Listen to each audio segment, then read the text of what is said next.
tardes, bienvenidos a su noticiero en la sesión Medical Investigation. El día de hoy tenemos 4 grandes invitados que nos van a hablar del electrocardiograma pediátrico y atención primaria y cambios relacionados con la edad y arritmias básicas. Ellos son estudiantes de la Universidad de Santander en enfermería. Ellos son Andrés Burgos, Paola Leal, Heidi Parada y Camila Ruiz. A continuación vamos a tener esta sesión en su noticiero Medical Investigation. Mi nombre es Heidi Patricia Parada, estudiante de enfermería de la Universidad de Santander. Les quiero agradecer por la invitación a este noticiero Medical Investigation. El día de hoy venimos a hablarles del electrocardiograma en pediatría, en atención primaria, cambios relacionados con la edad, arritmias básicas. Yo les voy a hablar de la onda T. Entonces decimos que la onda T representa la repolarización ventricular. La onda T es positiva en BI1 durante los primeros días de vida. Después de los 7 días, la onda T se invierte en B1, permaneciendo así hasta los 10 años de edad. La onda T siempre son positivas en derivaciones precordiales izquierdas de B5 y B6. La onda T es invertidas pueden encontrarse en la hipertrofia ventricular izquierda severa, en el miocardio, en el epicardio, en el infarto de miocardio. Ahora les voy a hablar del segmento T. Entonces, el segmento T no debe estar elevado más de 1 milímetro ni descendido más de 0.5 milímetros en ninguna derivación en los niños. La repolarización precoz es una variante normal de desviación del segmento ST. Ocasiones que aparecen en adolescentes sanos. Esta elevación se observa en las derivaciones laterales B4 y B6 en inferior 1, 3 y con ondas T altas. Las desviaciones anormales del segmento CT suelen ir acompañadas de cambios en la onda T. Las derivaciones anormales del segmento ST adoptan unas formas como lo son inclinación hacia abajo en onda T difósica o invertida, segmento ST recto u horizontal prolongado, desviación prolongada del segmento ST, puede originar cambios anormales del segmento ST y onda T en los niños. Los cambios que se observan en la pericarditis son los siguientes: voltajes de QRS menores de 5 milímetros, cambios evolutivos en ST y onda T, elevación del ST. Los hallazgos del electrocardiograma del miocarditis son inespecíficos y pueden incluir bloqueo de AB, voltajes bajos en QRS. Los hallazgos del electrocardiograma en infarto de miocardio incluyen: primeras horas, el segmento ST elevado con una onda Q profunda y amplia. Pocos días, la onda Q profunda y amplia, segmento ST elevadas y la onda T bifásica. De 2 a 3 semanas la onda profunda y amplia, la onda T invertida. La resolución de onda Q profunda y amplia. Hola, mi nombre es Paola León, estudiante de la Universidad de Santander, Campus Cúcuta, de 8º semestre. Y hoy muy agradecida con el noticiero por haberme invitado a esta nueva sección de Medical Investigation, en donde vengo a hablarles sobre lo que es el intervalo PR, el intervalo QT y los cambios relacionados con la edad en el electrocardiograma. Cuando hablamos del intervalo PR, decimos que este abarca desde el comienzo de la onda P al inicio del complejo QRS. Debe medir entre 120 a 200 milivoltios por segundo. El segmento isoeléctrico refleja el retraso de la conducción del impulso del nódulo AB y la conducción del sistema Is-Purkinje. Bueno, hablamos del intervalo QT, donde decimos que este refleja tanto despolarización en el complejo QRS como la repolarización en la onda T. En la prolongación de QT generalmente se asocia a los trastornos de la repolarización. QT varía según su frecuencia cardíaca. El valor normal varía según la edad y el género. La duración del intervalo QT va desde inicios del QRS hasta el punto en que termina la onda T. El valor normal del intervalo QT varía. Se debe Los cambios en el electrocardiograma debidos a la edad se pueden resumir en que la disminución de la frecuencia cardíaca en los recién nacidos va de 90 a 160 latidos por minuto, hasta la adolescencia que cambia de 60 a 100 latidos por minuto. El eje del QRS cambia de dirección derecha y anterior en el recién nacido de 70 a 180 grados, a izquierda y posterior en el adolescente de 5 a 110 grados. La amplitud de la onda R disminuye en precordiales derechas y aumenta en las precordiales izquierdas, y la mitad de la onda S aumenta en precordiales derechas y disminuye en precordiales izquierdas. Se alarga el intervalo PR, que pasa de 180 y 150 en recién nacidos a 100 y 200 en el adolescente. Se alarga la duración de QRS, que pasa de 40 a 70 en recién nacidos a 190 en adolescentes. La polaridad de la onda T en B1 es positiva en la primera semana, pasa a ser negativa hasta la adolescencia, donde se vuelve positiva como en el adulto. La onda Q profundas en las derivaciones izquierdas hasta los 3 y 5 años de edad. Por esto es esencial recurrir a lo que es la tabla de valores referenciales del electrocardiograma de acuerdo a la edad. Buenas tardes, mi nombre es Jesús Andrés Burgos Quintero, estudiante de octavo semestre de enfermería de la Universidad de Santander. Resumen sobre la bradicardia sinusal, la arritmia sinusal, la pausa sinusal y el marcapaso auricular migratorio. Entonces tenemos en la bradicardia sinusal que la frecuencia cardíaca es menor del límite inferior de la normalidad con complejo PQRS normales. Se considera bradicardia la frecuencia cardíaca menor de 80 latidos por minuto en neonatos, menor de 60 latidos por minuto en niños entre 3 y 9 años y menor de 50 latidos por minuto en mayores de 9 años. La bradicardia sinusal puede aparecer en adolescentes, en deportistas sanos y también en personas del común, personas normales. También en casos de aumento de la presión intracraneal y en la hipotermia o hipoxia grave.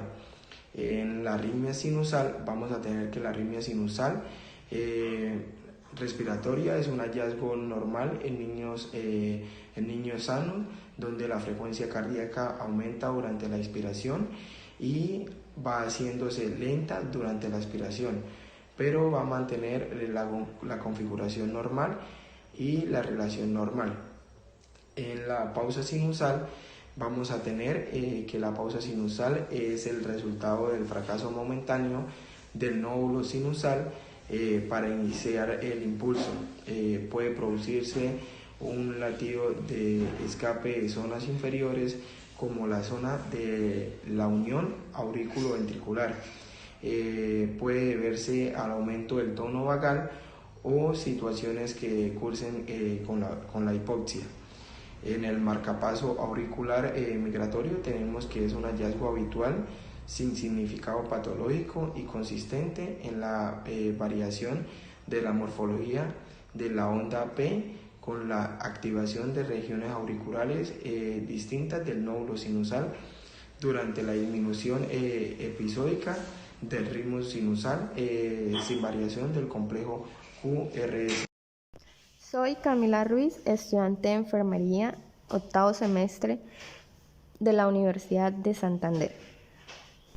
Tenemos las extrasístoles ventriculares. Las extrasístoles ventriculares son una contracción prematura del complejo QRS ancho, donde este se encuentra de una manera extraña, con donde la onda T se encuentra orientada opuestamente como lo está el complejo QRS, es decir, la encontraremos así, y esta no se encuentra precedida por onda P.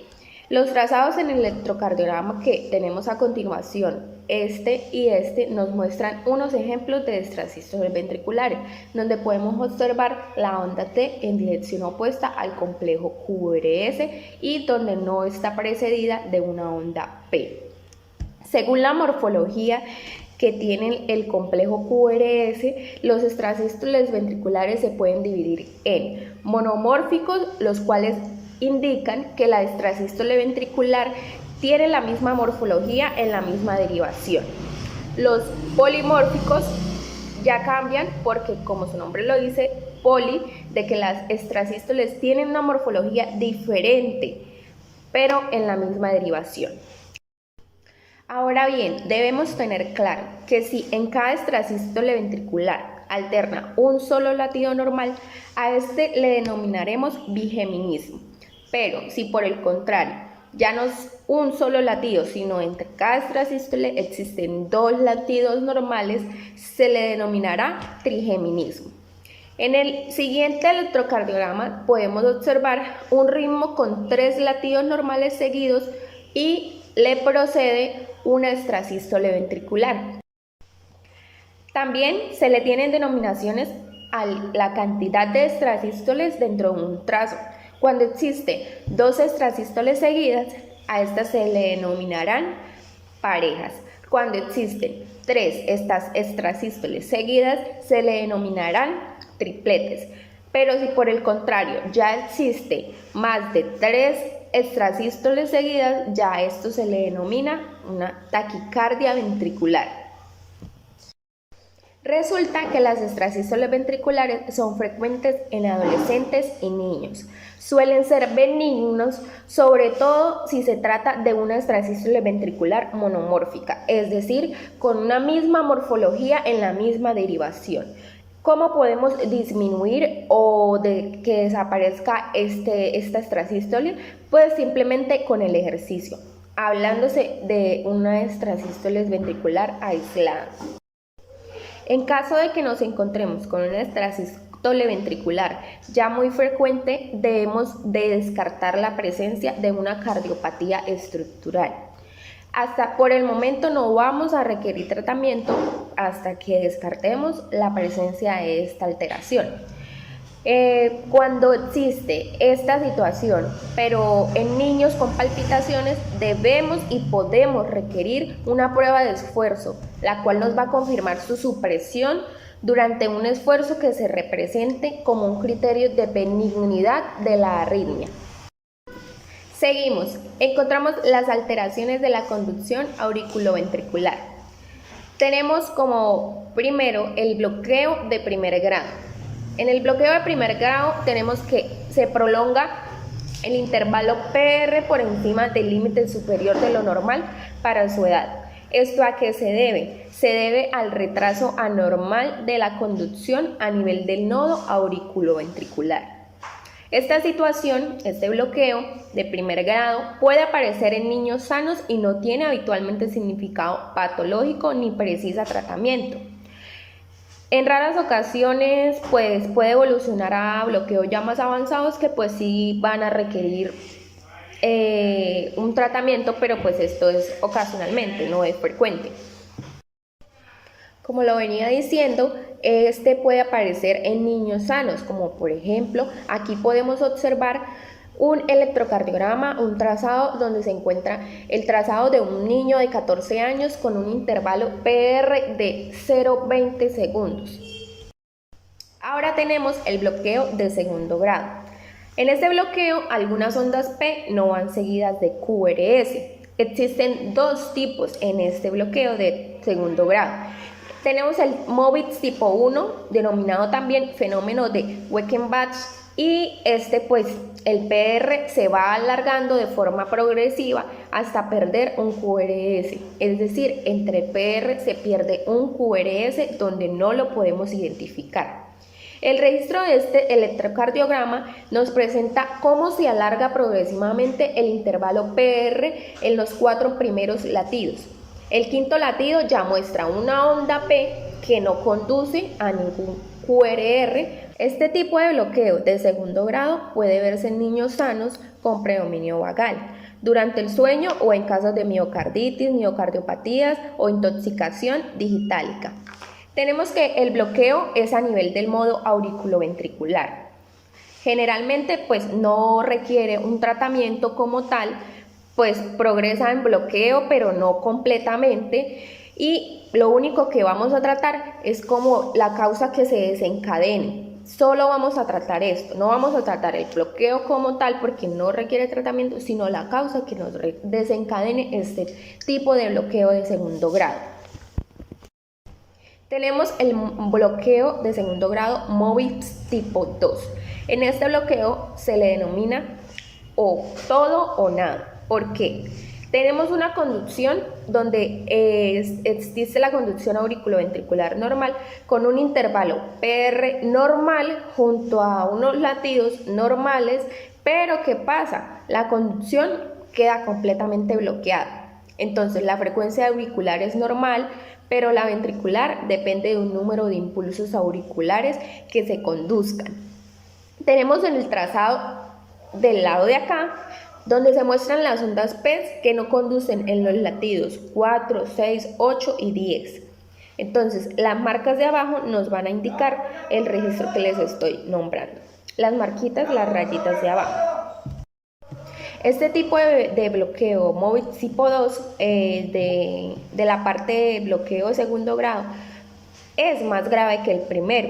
¿Por qué? Porque como les venía diciendo, o todo o nada. Puede ser normal, pero inmediatamente conduce un bloqueo completo, mientras el anterior no. Entonces, al conducir un bloqueo completo, lo hace a nivel del haz de His.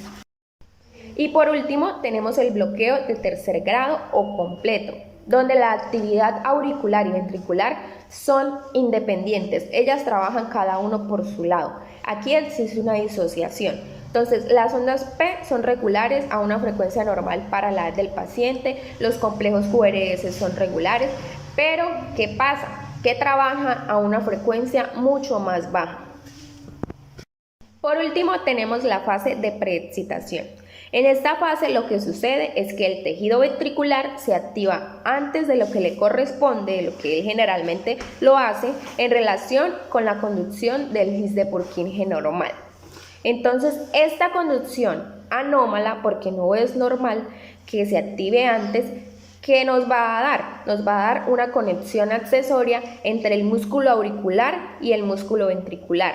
Entonces, ¿qué vamos a encontrar en el electrocardiograma? Un intervalo PR corto, menor al límite inferior de la normalidad para la edad del paciente. Una onda delta, donde nos indica un retraso inicial del complejo QRS. Un QRS amplio, mayor al límite superior de lo que es normalmente. Esto es lo que vamos a encontrar en este tipo de la fase de preexcitación. Uno de estos ejemplos en los cuales le podría indicar donde existe una forma clásica de preexcitación es en el síndrome de Wolff-Parkinson-White. Aquí existe este tipo de preexcitación, pero acompañado de episodios de taquicardia por reentrada. Entonces, el síndrome de Wolff-Parkinson-White puede ir acompañado de cardiopatías congénitas, como cuáles, la anomalía de Ebsen o las enfermedades por depósito como glucogenosis. En este electrocardiograma mostramos el trazado de un paciente con síndrome de preexcitación. Continuemos ahora con los trastornos electrolíticos que tenemos. En el calcio, la hipocalcemia nos puede producir una prolongación del segmento ST y del intervalo QT. Entonces, este es un tipo de trastorno en el cual nos va a producir una alteración en el electrocardiograma. La hipercalcemia lo que nos va a realizar es que, opuesto a lo anterior, nos va a cortar el segmento ST y el intervalo QT, opuesto totalmente a lo anterior, a la hipocalcemia. Ahora, a nivel del potasio, la hipopotasemia nos va a provocar una onda U prominente, marcada. Las ondas T se las vamos a encontrar aplanadas y va a haber un descenso del segmento ST. Ahora seguimos con la hiperpotasemia. ¿Qué va a pasar? Nos va a provocar de forma progresiva unas ondas T altas y picudas, opuesto a lo anterior, que es lo lógico y lo que se relaciona pues por ser su opuesto también en caso de hipopotasemia e hiperpotasemia. Entonces, la hiperpotasemia, como les venía diciendo, nos provoca de forma progresiva las ondas T altas picudas y nos va a generar un aumento de elaboración del complejo QRS. Aparte de esto, nos va a prolongar el intervalo PR y vamos a tener una ausencia de la onda P y una fibrilación ventricular en este caso. Y listo, compañera Heidi, esto ha sido todo por hoy en esta sección de Medical Investigation. Muchas gracias.